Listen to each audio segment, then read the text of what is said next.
तो देखिए आज की क्लास में हम लर्निंग यानी कि अधिगम पर डिस्कशन करना स्टार्ट करेंगे। ठीक है। तो इससे पहले कि क्लास स्टार्ट करें आप लोग की तरफ से जानना चाहूँगा कि आप क्या जानते हैं लर्निंग के बारे में। अधिगम क्या होता है? तो देखिए अधिगम क्या होता है अगर इसको हम समझें एक प्रकार से, तो एक बहुत फेमस व्यू रहता है सभी साइकोलॉजिस्ट का कि learning is change in behaviour या डिज़ायरेबल चेंज इन बिहेवियर। व्यवहार में जो भी परिवर्तन होते हैं या अपेक्षित परिवर्तन होते हैं वो लर्निंग के माध्यम से ही होते हैं। ठीक है, सीखने के द्वारा ही वो होने होते हैं, ऐसा मानना है विविध मनोवैज्ञानिकों का। अब इसको हम समझ लेते हैं कि ये कैसे। जैसे कि अगर बात करें, पहली बार जब आप कोई भी काम सीखते हो, अब क्योंकि यहाँ पर सभी महिलाएं हैं तो उदाहरण हम ले लेते हैं किचन के काम का। आप आटा गूंदना सीखते हो जब, तो फर्स्ट डे जब आप आटा गूंदते हैं तो उस समय आपको कोई कहे कि भाई ये काम करना है, तो क्या आप में कॉन्फिडेंस रहेगा कि हाँ मैं इसको आराम से कर लूँगी? बोलो हाँ या ना। No sir. No sir. तो ये आपका व्यवहार है। आपका व्यवहार क्या है सीखने से पहले कि आप में कॉन्फिडेंस नहीं है, आप नर्वस हैं, आपको डाउट है कि वो काम आपसे होगा या नहीं होगा। लेकिन जब 2-3 दिन प्रयास करते हैं, आप सीखते हैं उसको और आपको अच्छे से आ गया है, सीखने के बाद अब कोई आपसे कहता है कि ये काम आपने करना है, तो अब कॉन्फिडेंस होगा? बोलिए। Yes sir. हाँ, यस तो सर। ये कॉन्फिडेंस ही क्या है, हमारे व्यवहार में परिवर्तन है। ठीक है। जिसको स्कूटी नहीं आती है, अगर उससे कहा जाए कि ये स्कूटी लेकर के मार्केट जाना है आपने, तो क्या उसका उत्तर रहेगा? बताओ, बताइए आप लोग। सर मैं नहीं जा पाऊंगा। मैं नहीं जा पाऊंगा या मैं नहीं जा पाऊंगी। लेकिन अगर स्कूटी सीख ली उसने, सीखने के बाद अब कोई कहता है, तो अब उसका उत्तर क्या होगा? ठीक है, मैं जा सकती हूँ या मैं जाती हूँ। ठीक है, तो ये है व्यवहार परिवर्तन। राइट। हेलो। तो क्या है यस अधिगम? सर। अधिगम सामान्य तौर पर जो हमारे व्यवहार में परिवर्तन लाने के लिए जो हम प्रक्रिया करते हैं, जो भी प्रोसेस हम यूज़ करते हैं, वही आपका अधिगम है। ठीक। यहाँ पर डेफिनेशन देखते हैं हम। Learning is an experimental process. ठीक है। Resulting in a relatively permanent change, not explained by temporary state, maturation or innate response tendencies। अधिगम ऐसी प्रयोगात्मक प्रक्रिया है जिसके माध्यम से स्थायी परिवर्तन देखने को मिलते हैं। यह किसी प्रकार की अस्थायी अवस्था नहीं है, परिपक्वता या केवल जन्मजात अनुक्रिया प्रवृत्तियों से इसका संबंध नहीं है, ऐसा यहाँ पर कहा जा रहा है। तो इतना भारी भरकम हमको समझने की आवश्यकता नहीं है, हम समझ चुके हैं कि अधिगम क्या है। अधिगम क्या है? तो it is a change in behaviour. जैसा मैं चाहूँगा वैसा मैं चेंज आपके व्यवहार में लेके आऊँगा, या जैसा मैं अपने व्यवहार में चेंज चाहता हूँ वैसा मैं लेके आऊँगा। है ना? अगर कोई इंसान मोटा है, वो पतला होना चाहता है, तो क्या करेगा वो बताओ? वो योगा सीखेगा या प्रॉपर फूड हैबिट्स को सीखेगा और फॉलो करेगा अपनी लाइफ में। समझ में आ रहा है? तो अधिगम कुछ नहीं है, आपके व्यवहार में जो भी आप परिवर्तन लाना चाहते हो उसके लिए जो कुछ आप कर रहे हैं वो सब क्या है? आपका अधिगम है। अब ये लिमिट्स वगैरह को हम यहाँ नहीं देखेंगे। Root of behavioural theory. देखिए ये समझने से पहले कि ये बिहेवियर थ्योरी का मतलब क्या है, फंक्शनलिज्म क्या है, बहुत ये भारी भरकम शब्द हैं। मैं आप लोगों को कुछ वीडियोज़ ऑलरेडी शेयर कर चुका हूँ पहले, जो बच्चे जुड़े हुए थे, जो नए बच्चे हैं उनको मैं शेयर कर दूँगा, जहाँ पर मनोविज्ञान का आरंभ संरचनावाद यानी कि स्ट्रक्चरलिज्म से हुआ है, और उसके बाद प्रकार्यवाद यानी फंक्शनलिज्म, एंड देन आफ्टर। तो मैं आपको ये बता रहा था कि ये सारे जो वीडियोस हैं प्रॉपर, ये फंक्शनलिज्म क्या है, स्ट्रक्चरलिज्म क्या है, बिहेवियरलिज्म क्या है, साइकोएनालिसिस क्या है, ये सब आप लोगों को मैं ऑलरेडी भेज चुका हूँ। उसको आप देखिए, वहाँ से समझिए, ठीक है।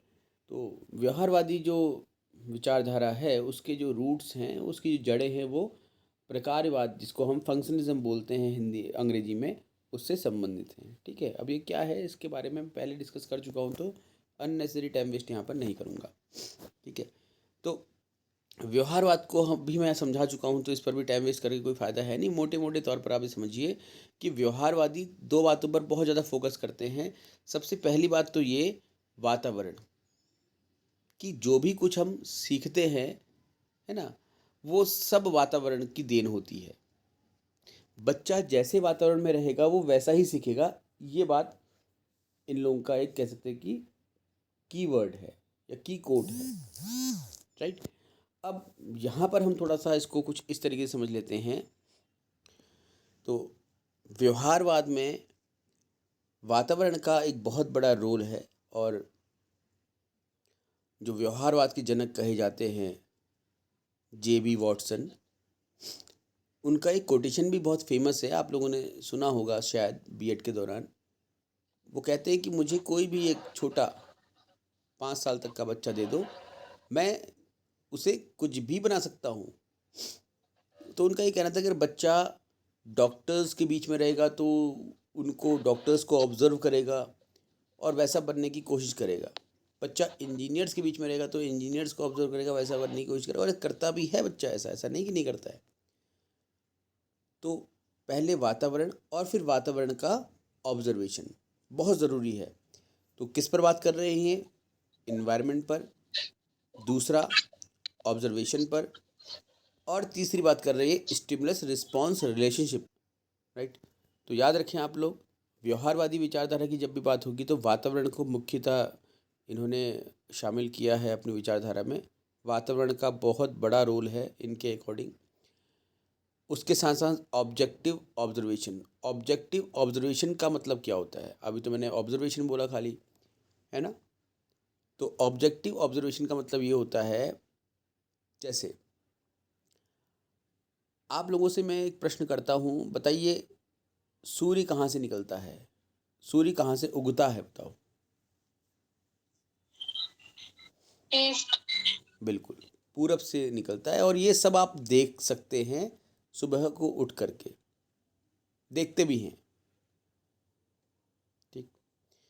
अब मैं आपसे कहूँ कि आम की पत्तियाँ कैसी होती हैं, तो मुझे लगता है कि सभी का एक जैसा उत्तर होगा। बोलो हाँ या ना। आपके सामने 4-5 पत्तियाँ रखी जाए तो आम की पत्ती आप पहचान लोगे, ठीक।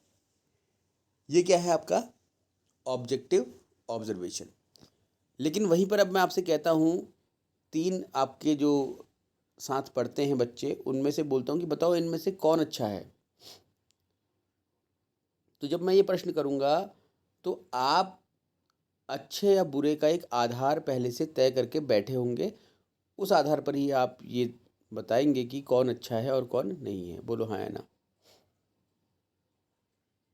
तो वो एक प्रकार से ऑब्जेक्टिव ऑब्जर्वेशन नहीं हो पाएगा, क्योंकि आम की पत्तियाँ, सूर्य का पूरब से निकलना, ठीक है, पृथ्वी का अपनी अक्ष पर घूमना, ये सब क्या है? ये भौतिक वातावरण का हिस्सा है या भौतिक प्रक्रियाओं का हिस्सा है। तो इसको हर व्यक्ति एक ही रूप में देख सकता है, कोई दूसरा रूप इसका है ही नहीं। लेकिन किसी इंसान की को अच्छा कहना या बुरा कहना, ये विविधता का प्रश्न है, यानी कि इसमें जो आपके व्यूज़ हैं वो कहीं ना कहीं अलग अलग हो सकते हैं। समझ में आ रहा है?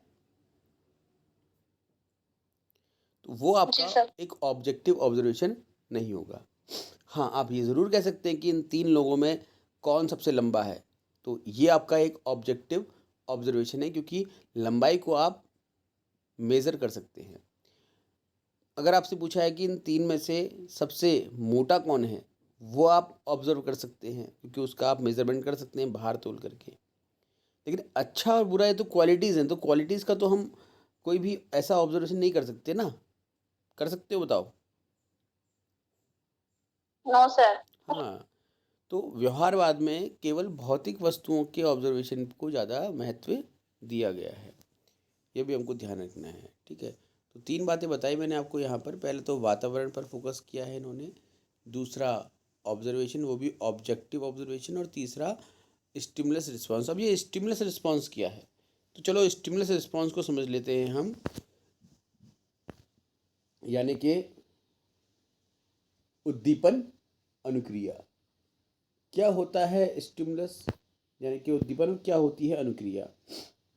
तो देखो, आप सुबह को उठने से लेकर के रात को सोने तक जो भी काम करते हैं, जो आप कर रहे हैं, वो सब क्या है? आपकी उद्दीपन या अनुक्रियाओं में से एक है, ठीक है।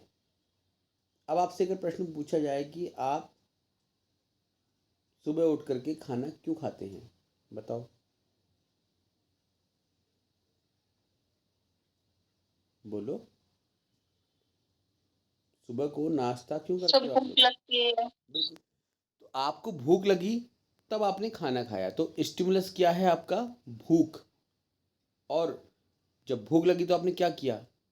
आपने खाना खाया। तो पहले हमेशा स्टिमुलस आता है, उसके बाद कोई रिस्पॉन्स आता है, ठीक है। अगर आपके बच्चे हैं और स्कूल जाते हैं, तो 8 बजे का उनका स्कूल है, तो आप उनको किस समय या कितने बजे यूनिफॉर्म पहनाना शुरू करते हो, बताओ। नहीं है अगर स्कूल जाने वाले बच्चे, तो जब जाने वाले होंगे तब को सोच के आंसर दे दो कि अगर 8 बजे का स्कूल है तो कितने बजे आप स्टार्ट सेवन करोगे। थर्टी ऑब्वियसली आप लेट कराओगे अपने बच्चे को, क्योंकि आप खुद लेट जाती होंगी शायद। 7:30 पे कौन बच्चे को तैयार करना शुरू करता है भाई 8 बजे के स्कूल में? वो कब तैयार होगा, कब स्कूल पहुंचेगा? सर 7 बजे। हाँ, 7 o'clock। जल्दी कराना भाई तुम। 7 बजे। पता चला बच्चों को मुर्गा बनवाओगे स्कूल में। तो कम से कम आप जितने बजे भी तैयार शुरू करना शुरू करो, आप 7:30 तक तैयार करके उसको रेडी कर दोगे, बिल्कुल एकदम। समझ में आ रहा है? ये हमको ध्यान में रखना है। तो आपने 7 बजे तैयार करना शुरू किया, क्यों किया? आपने 6 बजे क्यों नहीं किया? आपने 5 बजे क्यों नहीं किया? अगर आपके बच्चे का स्कूल सोचो कि 7 बजे का है, अब आप कितने बजे तैयार करना शुरू करोगे? 6 बजे। 6 बजे। 6 बजे। बिल्कुल।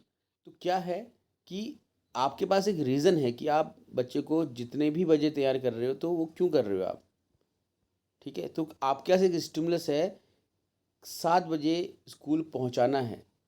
जो टाइम है, टाइम आपको क्या कर रहा है? स्टिमुलेट कर रहा है। आप घड़ी देख रही हैं कि 6 बज गया है, तो 6 बजते ही आपने तैयार करना शुरू कर दिया, ठीक है। और एग्जांपल ले लेते हैं हम। अगर कभी आप रोड में जा रहे हैं और अचानक से, बरसात का मौसम तो है ही, अचानक से एक तेज स्पीड में एक गाड़ी आती है और वो आपके सामने के कीचड़ में चल कर जाती है, वो कीचड़ उछल करके आपके कपड़ों में गिरता है, तो क्या करते हैं आप? इंस्टेंट रिएक्शन क्या होता है आपका? सर बहुत ज्यादा गुस्सा आता है और बिल्कुल। हाँ, मैं समझ गया क्या कह सकते हो आप आगे। कुछ फूल मालाओं वाले शब्द भी आप शायद मुंह से निकाल के बोल देते होंगे, या मन में बोल देते होंगे यस मुंह से भी सर। निकालेंगे तो, ठीक है। स्वाभाविक है वो। तो क्या है, आप तो मस्त चाल में घूम रहे थे, जा रहे थे, एंजॉय कर रहे थे उस मोमेंट को, खुश थे आप। अचानक से वो गाड़ी ने आपके ऊपर कीचड़ उछाला, आपके कपड़े गंदे हो गए, तो जो माहौल था आपका, जो मूड था, हैप्पी थे आप, अचानक से एंगर में चेंज हो गया। तो गाड़ी के द्वारा वो कीचड़ का उछलना क्या है? आपका स्टिमुलस है, उद्दीपन है। और उस उद्दीपन के सापेक्ष आपकी अनुक्रिया क्या थी? गुस्सा आने की, या जो भी आपने अच्छे शब्दों का प्रयोग किया वो बोलने की। ठीक है ना। तो अभी समझ में आया आपको उद्दीपन अनुक्रिया, स्टिमुलस रिस्पॉन्स?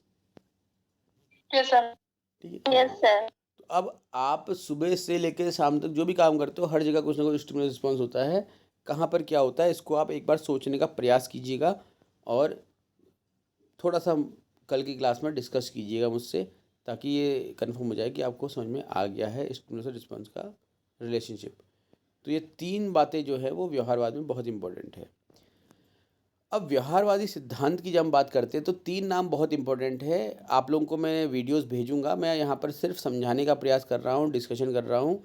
बाकी नोट्स आप वीडियो से बना लीजिएगा, ठीक है, क्योंकि समय कम है, परीक्षा बहुत नज़दीक है और इस वजह से हम क्लास के अंदर लिखाने वाला काम मैं नहीं कर सकता, उसमें फिर बहुत टाइम लग जाएगा, ठीक है। तो 3 नाम बहुत विशेष हैं, आप चाहो तो अभी अगर कॉपी पेन लेके बैठे हो तो आप लिख सकते हो।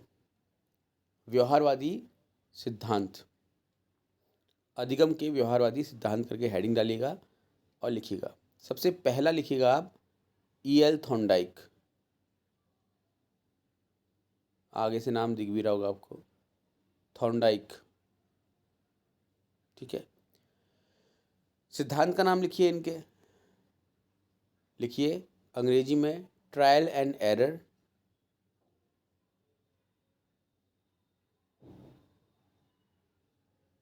त्रुटि एवं प्रयास एवं त्रुटि का सिद्धांत, प्रयास एवं त्रुटि का सिद्धांत। तो थॉर्नडाइक ये कहते हैं कि जब हमें कुछ सीखना होता है खुद से तो हम प्रयास करते हैं, और जब हम बिना किसी की सहायता से खुद सीखने का प्रयास करते हैं तो कभी ना कभी कहीं ना कहीं कुछ ना कुछ गलतियां हमसे होती हैं। उदाहरण के लिए अगर आप साइकिल चलाना सीख रहे हैं, कोई हेल्प नहीं कर रहा आपका, आपने पकड़ी साइकिल और चलाने की कोशिश की, तो निश्चित रूप से आप एक आध बार गिरेंगे ज़रूर। बोलो हाँ या ना। Yes sir. Yes sir. तो क्योंकि प्रयास किया सीखने का, तो कहीं ना कहीं कुछ ना कुछ तो त्रुटियां होनी ही होनी है, लेकिन निरंतर प्रयास करने पर त्रुटियों की संख्या कम होगी और हम सीख जाएंगे एक दिन, ऐसा थॉर्नडाइक का मानना है। इसीलिए इसको इन्होंने ट्रायल एंड एरर कहा है। पहले आप प्रयास करोगे तब एरर होगी, ठीक है। दूसरा नाम इसका है, इसी सिद्धांत का नाम है, हाँ दूसरा अलग सिद्धांत नहीं है वो, इसी सिद्धांत को हम एक और नाम से जानते हैं, वो है आपका संबंधवाद। संबंध लिखो, संबंधवाद, अंग्रेजी में कनेक्शनिज्म, कनेक्शनिज्म, कनेक्शन बोलते हैं ना, कनेक्शन, तुम्हारे बीच में क्या कनेक्शन है, तुम्हारे बीच में क्या संबंध है, संबंधवाद या फिर कनेक्शनिज्म।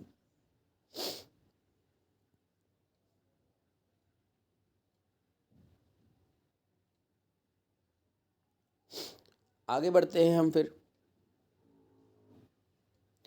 एक और नाम है इस सिद्धांत का, उसे बोलते हैं हम बाउंड थ्योरी, BOUND, बाउंड या बॉन्ड जो बोले आप उसको, है ना, बॉन्ड थ्योरी।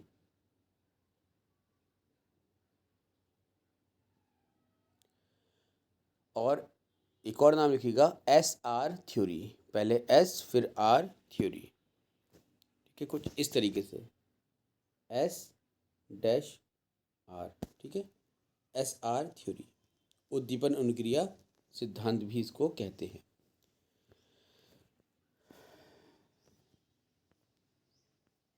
दूसरा नाम लिखिएगा आप साथ में, ये आगे सामने सबके पावलोव का, पावलोव का नाम लिखिएगा आप, ठीक है, लिख लिया आपने। पहले तो लिखिएगा कि पावलोव को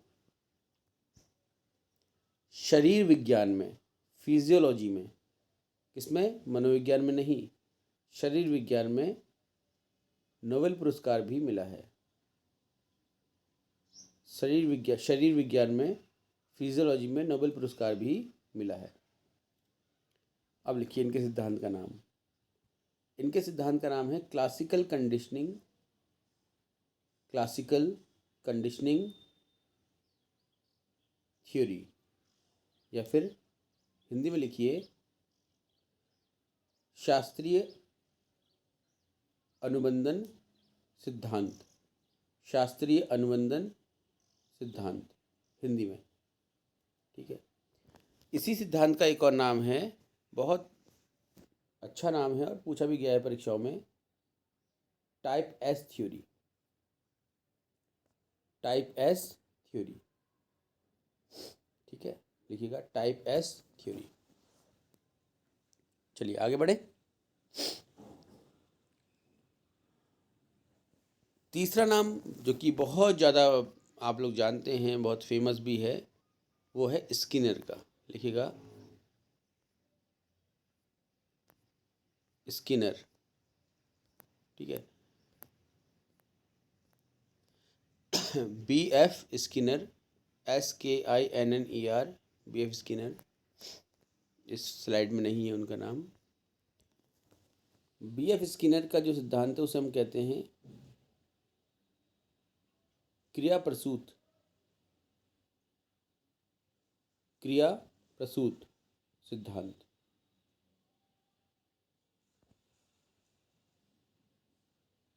ठीक है, या रिस्पोंडेंट थ्योरी ऑफ लर्निंग।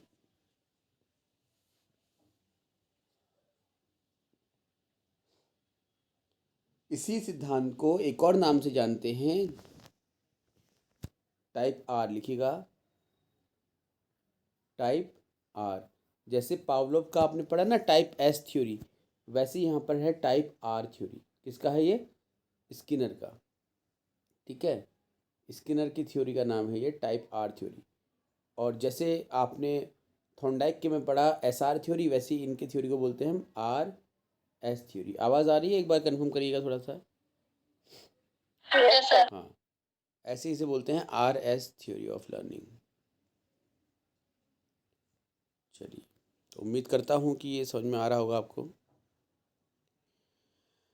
तो अभी जो मैंने आपको लिखाया है, अब इनके इन डेप्थ जो डिस्क्रिप्शंस हैं या फिर जो भी थ्योरी के कंसेप्ट्स हैं, उससे संबंधित आपको वीडियोस में शेयर करूँगा। तो आज के लिए काम रहेगा आपका कि थॉर्नडाइक, पावलोव और स्किनर तीनों ही सिद्धांत आपने पढ़ के रेडी रखने हैं कल तक, और इतना करना ही पड़ेगा आपको। अब मैं क्यों ऐसा बोल रहा हूँ? क्योंकि बीएड में बहुत अच्छे से पढ़ा होता है आप लोगों ने ये सब, तो ये आप लोगों के लिए नया नहीं है, ये सिर्फ रिवीजन है आपका एक। कोई ऐसा है जिसने ये पढ़ा ही नहीं है आज तक? नो सर, पढ़ा है बीएड में। बिल्कुल। तो ये तीनों के तीनों सिद्धांत आप पढ़ने की कोशिश कीजिएगा, फिर कल डिस्कशन इस पर मैं अच्छे से करूँगा आपके साथ, ठीक है? Yes sir. हाँ, इसके अलावा फिर लॉ ऑफ लर्निंग है। लॉ ऑफ लर्निंग का डिस्कशन अगर करते हैं हम अभी, तो मुझे लगता है कि थोड़ा सा सही नहीं रहेगा। पहले आप वो थ्योरीज पढ़ लीजिए। थॉर्नडाइक के ही ये लॉज ऑफ लर्निंग है, तो इसके लिए आप स्पेस छोड़ दीजिएगा एक पेज का ना, वहाँ पर आपको लिखा दूंगा, समझाऊंगा भी क्या है मतलब इसका, ठीक। तो अब जान लेते हैं कि परीक्षा में प्रश्न कैसे पूछता है वो। सबसे पहले तो आपसे ये पूछ सकता है कि थॉर्नडाइक के सिद्धांत का क्या नाम है, तो दो चार नाम आपको लिखवाए हैं, वही नाम है। फिर आपसे पूछ सकता है थॉर्नडाइक ने कितने लॉ ऑफ लर्निंग दिए हैं, तो 3 दिए हैं law of learning. Law of readiness, law of exercise आपको दिख रहा होगा स्क्रीन पर, और लॉ ऑफ प्रैक्टिस ने लिखा नहीं है यहाँ पर, ठीक है। Law of practice, sorry, law of readiness, law of exercise and law of effect, इसने पहले लिख दिया लॉ ऑफ इफेक्ट ना, बाद में होता है। लॉ ऑफ रेडीनेस का मतलब होता है कि हम बच्चे को पहले तैयार करें सीखने के लिए, तत्परता का सिद्धांत बोलते हैं इसको हिंदी में।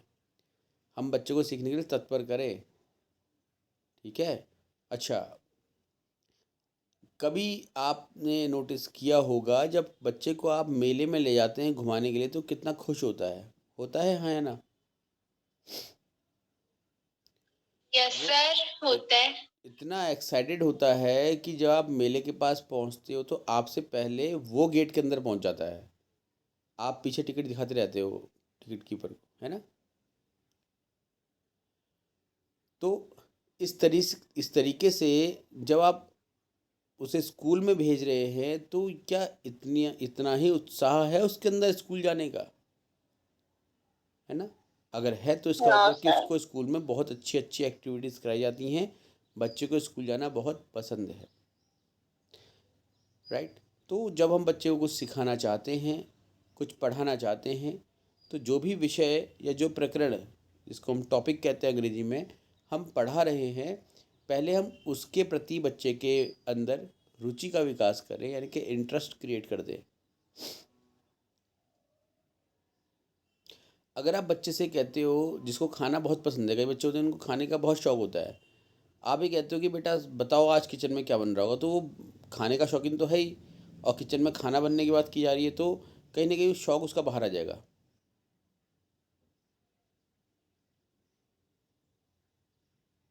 ठीक है।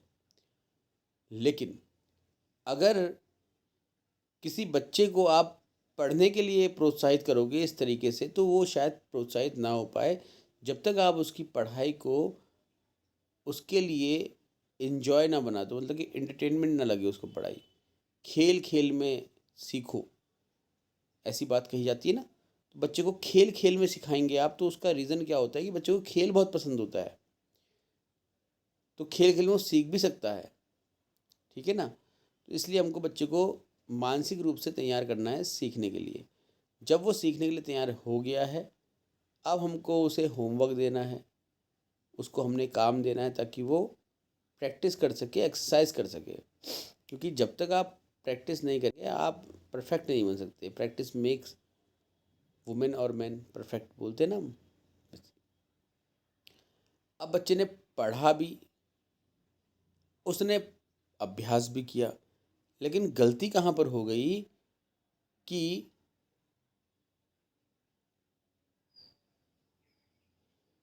जो भी बच्चे ने पढ़ा, जो भी अभ्यास किया, वो उसकी परीक्षा में आया ही नहीं और वो फेल हो गया। तो इफ़ेक्ट कैसा हो जाएगा बताओ? नेगेटिव।